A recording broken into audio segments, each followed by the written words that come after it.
ইউনুস নবী আল্লাহ পাক রব্বুল আলামিনের একজন পয়গম্বর ছিলেন। নবীরা পর্যন্ত যদি আল্লাহর হুকুমের বাইরে কোনো কাজ করে আল্লাহ পাক ছাড় দেন নাই। ওয়া ইন্না ইউনুসা লামিনাল মুরসালিন, সূরা সফফাতের 139 নম্বর আয়াতে আল্লাহ পাক বললেন, নিশ্চয় ইউনুস ছিল রসুলগণদের অন্তর্ভুক্ত। ইউনুস নবী কি ছিলেন? রাসূলগণদের অন্তর্ভুক্ত। আল্লাহ পাক বললেন, ইযা আবাকা ইলাল ফুলকিল মাশহুন, যখন সে পালিয়ে একটি বোঝাই নৌকার উপরে পৌঁছালো। আল্লাহ পাক বলতেছেন, ইউনুস নবীর বিষয়ে আপনাদেরকে আগে একটু তথ্য দিই।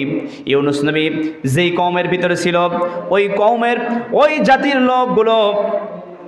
জাতির লোকগুলো তিনি ছিলেন ইরাকের নিনিভা অঞ্চলের প্রতিনিধি। তিনি যখন ইসলামকে প্রচার করতেছিলেন, আল্লাহর পরিচয় দিচ্ছিলেন, আল্লাহর বিষয়ে, আল্লাহর দাসত্ব করার বিষয়ে যখন তাদেরকে মেসেজ দিচ্ছিলেন, জানাচ্ছিলেন, তখন তারা বেঈমানি করতেই ছিল, কখনো কোনোভাবেই ইউনুস নবীকে মেনে নিচ্ছিল না। এমন তো সময় ইউনুস নবী আল্লাহর কাছে বললেন, ওগো আল্লাহ, তারা তো আমার প্রতি ঈমান আনে না, তোমার প্রতি ঈমান আনে না, তারা তো আমার দাওয়াতকে কবুল করে নেয় না।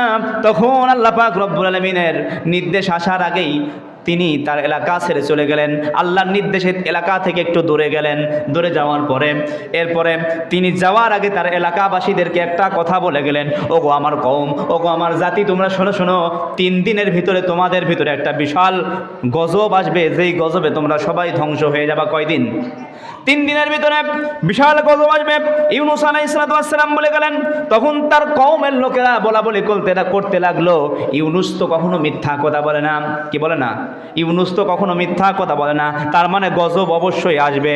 এরপরে ইউনুস আলাইহিস সালাম যখন তার এলাকা ছেড়ে দূরে চলে গেল, যাওয়ার পরে তখন কি হয়েছে, ওই মানুষগুলো তখন ভয়ে বিধ্বস্ত হয়ে গেল। ইউনুস নবী যে আগে দাওয়াত দিয়েছিলেন, ওই দাওয়াতগুলো মেনে নিল, আল্লাহর প্রতি ঈমান এনে নিল।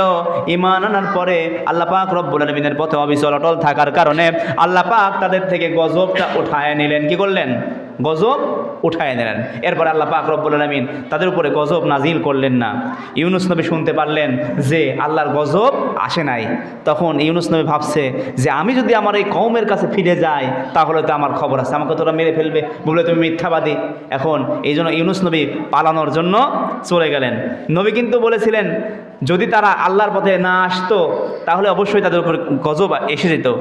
যেহেতু তারা ইউনুস নবী সত্য বলেছে, এই কথা জেনে তারা আল্লাহর পথে ফিরে এসেছে, আল্লাহ পাক গজব উঠায় নিয়েছে। এবার নবী তাড়াতাড়ি চলে যাচ্ছে, সাগরের কাছে চলে গেছে।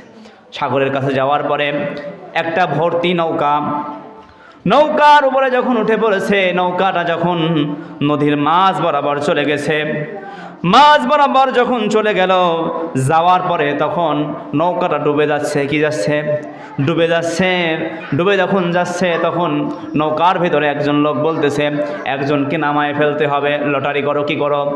লটারি করতে হবে। ফাসাহামা ফাকানা মিনাল মুদহাদিন,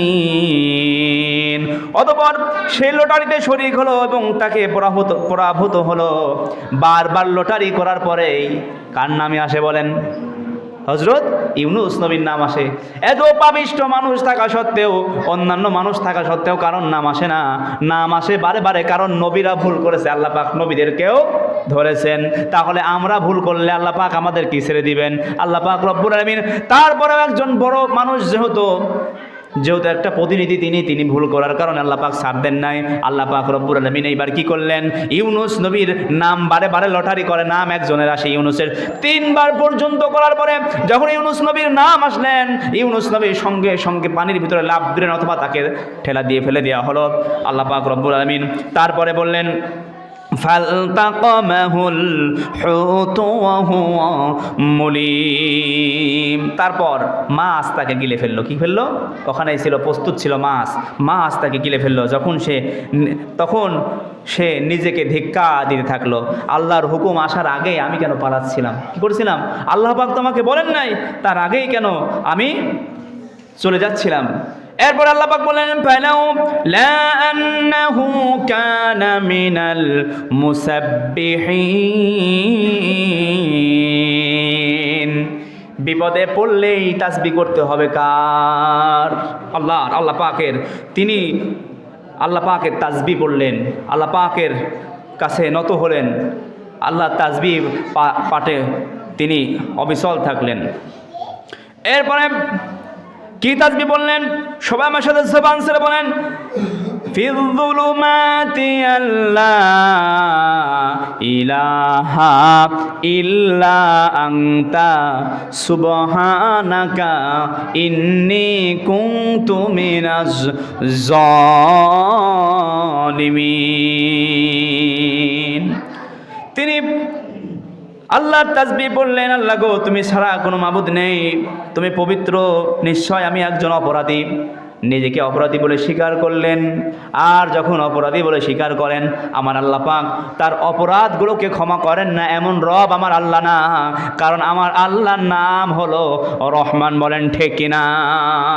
আল্লাহ পাক রব্বুল আলামিন এইবার সঙ্গে সঙ্গে ইউনুস নবীর জবাব দিয়ে দিলেন। তবে ইউনুস নবী দোয়াগুলো পড়তেই ছিলেন। একদিন 2 দিন না, কিতাবের ভিতর আসছে প্রায় 3 দিন পর্যন্ত মাছের পেটের ভিতরে ইউনুস নবী ছিলেন। ইউনুস নবী যখন মাছের পেটের ভিতরে ছিলেন আর দোয়া করতেছিলেন, আল্লাহ পাক রব্বুল আলামিন জবাব দিলেন। নবীরা আল্লাহকে ডাকলে আল্লাহ জবাব দেন কি দেন না? আল্লাহ পাক জবাব দিলেন, ফাস্তাজাবনা লাহু ওয়া নাজাইনাহু মিনাল গাম্মি ওয়া কাযালিকা নুনজিল মুমিনিন। তখন আমি তার দোয়াকে কবুল করলাম এবং তাকে সংকট থেকে মুক্তি দিয়েছিলাম।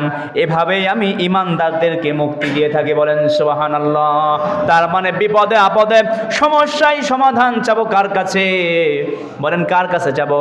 আল্লাহর কাছে। আর যারা আল্লাহর কাছে সমাধান সমস্যার জন্য চায়, আল্লাহ